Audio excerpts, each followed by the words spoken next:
Good morning and happy existence. My name is Wes, and today we're doing something a little different. And by different, I mean this. You see, this is an old comic book I attempted to make as a child. When I was a child, I was very into dinosaurs and superheroes, specifically dinosaurs, and I still am, as you can see by how I look like now. But either way, so when I was 5 or 6, I decided to make this literary masterpiece, Dino Hero Part 1. The existence of Part 1 implies the existence of Part 2, but I never made Part 2. Yeah, this is the cover of Dino Hero Part 1. As you can see, name censored for YouTube reasons. Let's get on with it, shall we? Before I begin, though, I might as well say the only reason I'm making this video is that other people on the internet have made videos of their childhood books as well. So I thought I might as well join the club for the sole purpose of getting more viewers and getting more subscribers. Get me to 100 by summer. So let us sit down in our comfy chair of the internet and take a look at the absolute cringe fest that is Dino Hero Part 1. I hope you all enjoy this, because I know I will certainly have mixed feelings on it. Alright, let's start this. Cover, Dino Hero Part 1. Look at all this action and chaos. This guy, him, all these people getting brutally murdered. This utter carnage. It's amazing. I love it. You should too. What is happening? You'll see. You'll see eventually. It will all make sense. Actually, no, it won't, but it will make somewhat more sense in time. The paper and the lighting. I can't get the entire paper on the screen, but I'm just gonna have to hold it like this. Look at this. I'm spelling everything wrong already. Oh, goodness. Once there was, I spelled where wrong. Once there was a town where everything was a dino. Off to an immaculate start right there. It was known as Dino Town. What an original name.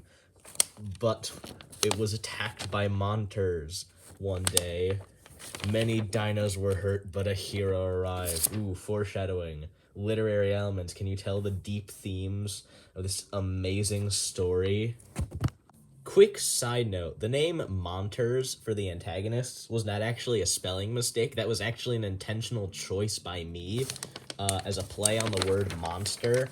I don't know why I decided to make it an intentionally play on the word monster and do the name like that when I could have just called them monsters. But sure, we got a character name now. Anyway. Ooh, look at these panels. They're tiny.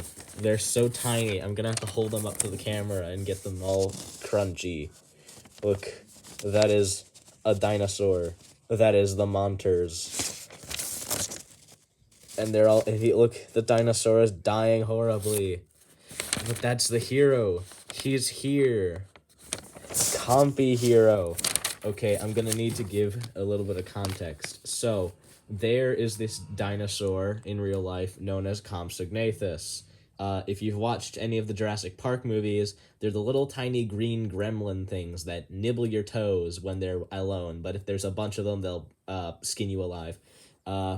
Essentially, I took the idea of one of those, but in a cape and with a spear, and I made this, and I made a comic out of it, which is this. I don't know why, but hey, it's gonna get at least some views on the internet now, so kind of worked. It did something. But anyway, let us continue. He had an army of compies. Okay, so there's more than one with fire with what's a YouTube friendly word for firearms? pew pew weapons. Sure, we'll go with that. And sunglasses. Go, he shouted. Ooh, dialogue.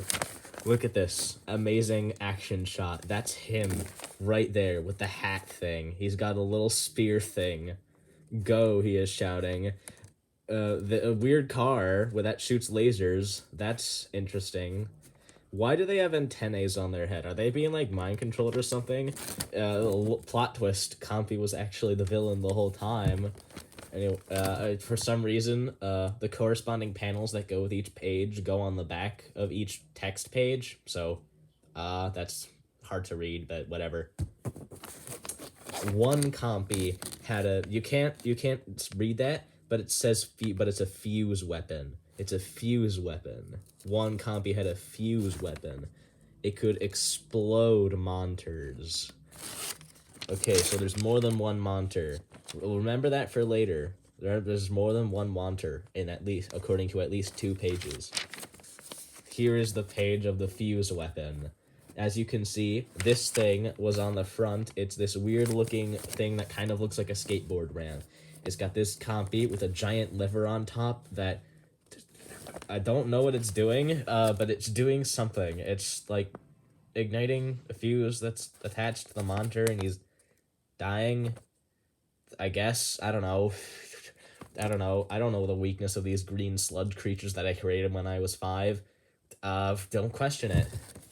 Oh, new characters who were never mentioned before. Microbro 1 gets killed. Microbro 2 leaps out of the way. Who are the Microbros? We'll never know.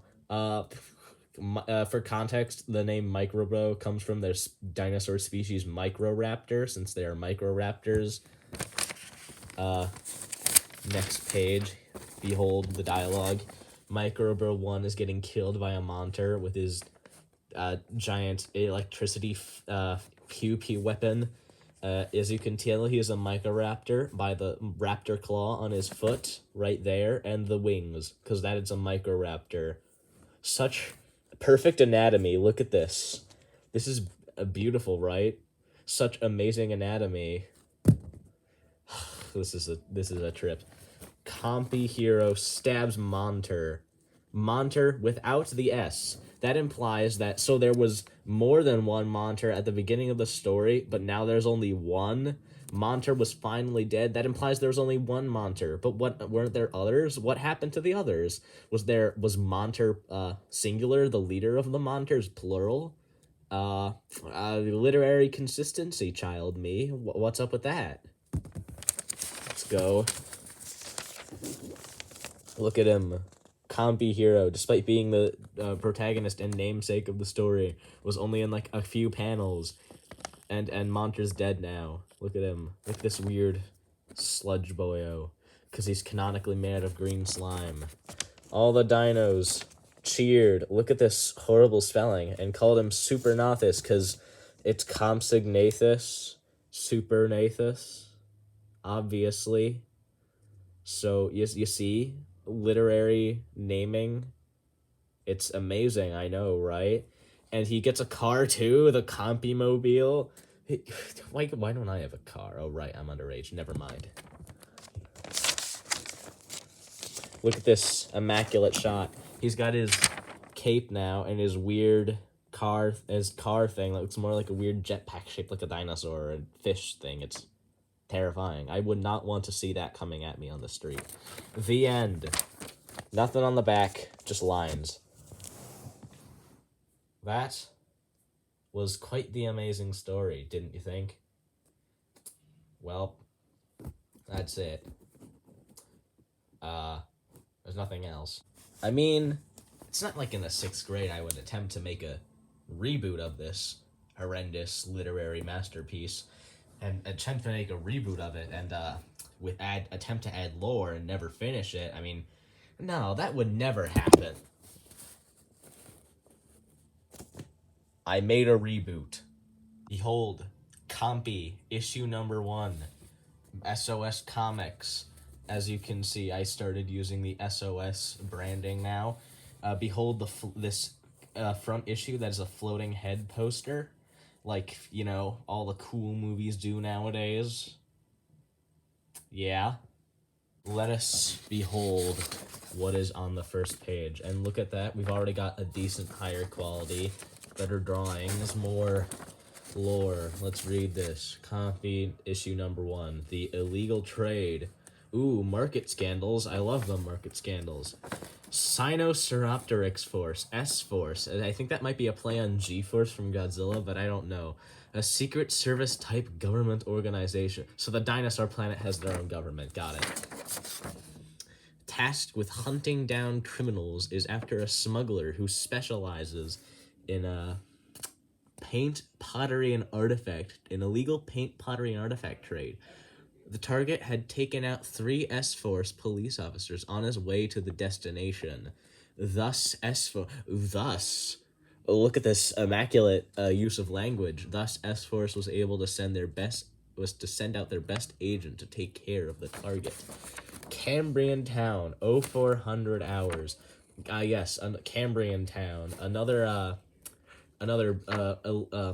reference to more prehistory, the Cambrian era. Dialogue, since this is a full-on comic. Are you ready, agent? Yes, sir. All right. The target is an Epidexipteryx, another kind of dinosaur, who specializes in illegal trade of exotic paint, pottery, artifacts, etc. We already got this in the exposition dump. He should be in that house with the thin top with his client. I'm pretty sure that's the one with the pointy spike on it. And a helicopter. Next page. Oh, here's the evil Epidexipteryx guy. Look at him. Look at him with the long fingers like an eye or that animal. He's so evil. I promise the paints are in the best condition. Another dinosaur shrouded in shadow. I cannot get this on screen properly, and it is annoying me. Okay, the paint, it's showing through the pages. Hold on. I'm gonna have to rotate this like this. Yeah, weird. Okay.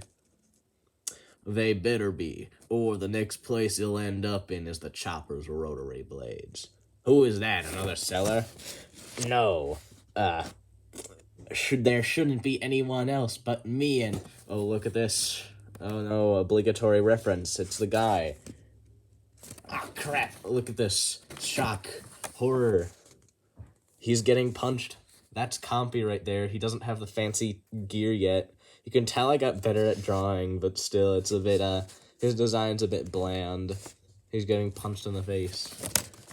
Wait, okay, more dialogue. So, the guy, okay, so apparently the other evil guy, the other trade guy, was like, an Oviraptorid, or whatever. Blasted rats. You're with S-Force, aren't you? Yes, I am. And you and your seller are under arrest for illegal trade. Oh, really? Well, I learned a thing or two from collecting these artifacts. And he throws some ball artifact with an obligatory reference into a wall that breaks a hole in the wall, and he gets away out of the hole in the wall. Amazing. Wait, take me with you. Hold on. I can't get this on screen properly. It's annoying me. Hold on. Okay. You can't see it very well, but he's getting electrocuted by this taser thing that Compy has. He's unconscious now. Okay. That helicopter that was there earlier, he's gonna get in the helicopter. Pilot, start this darn thing and get us off the ground. Okay, boss. Click. And then the helicopter blades start whirring. And then... So long, S-Force. Ha ha ha. And he makes the evil laugh, and as the helicopter flies away. Compy looks up, and he's mad because they got away. And this guy, he's got sunglasses. He's supposed to be the rebooted incarnation of one of the Micro Bros. So, the target has been captured, and the new one we will have to pursue. Alright, then. Here's a bike. And look at this fancy bike. They're just giving it to him. I think this bike is based on this bike from the original Dino Hero Part 1. I'm pretty sure that's a reference to that. except it's more techy and futuristic, and it has a hover bike now, like the hover bikes from Star Wars or whatever. To be continued. He's got the fancy helmet now, and he's on the bike. SOS. Uninspiring back cover. Amazing. Yeah, that was the Dino Hero reboot. I never made an issue 2, but if I remember correctly, I'm pretty sure what was gonna happen is that they were gonna chase the evil guy over like a thing of ice, and then there would have been like a hole in the ground or something, and a monster would have come up out of the hole and done things, and then that would have led into the 3rd and 4th issues, where it would basically follow a similar story to Dino Hero Part 1 with Compy and S-Force fighting Monter. But yeah, that never happened, so that's basically it. And so, now that we have subjected ourselves to these 2 things, what have we learned? What moral lessons can we take from Dino Hero Part 1? I don't know. I guess it's the moral lesson here is that if you kill giant monsters, you get cool cars, I guess. That's pretty much it. I have nothing else to say. Sorry for making you suffer through this. Actually, no, I'm not sorry for making you suffer through this. Haha. Well, now that I finished this video, I have to film collection more. Oh, and the reason this video took so long to come out is because I was actually in DC for quite some time. So apologies for this video coming out a lot late. I promise I didn't do anything evil in DC. I swear. I'm not a criminal. I'm not a arsonist. Well, might as well go see what's on the radio.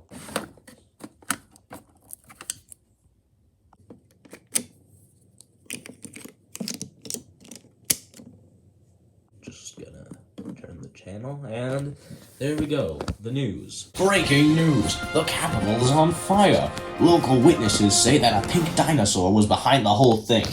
Oh, you've gotta be kidding me.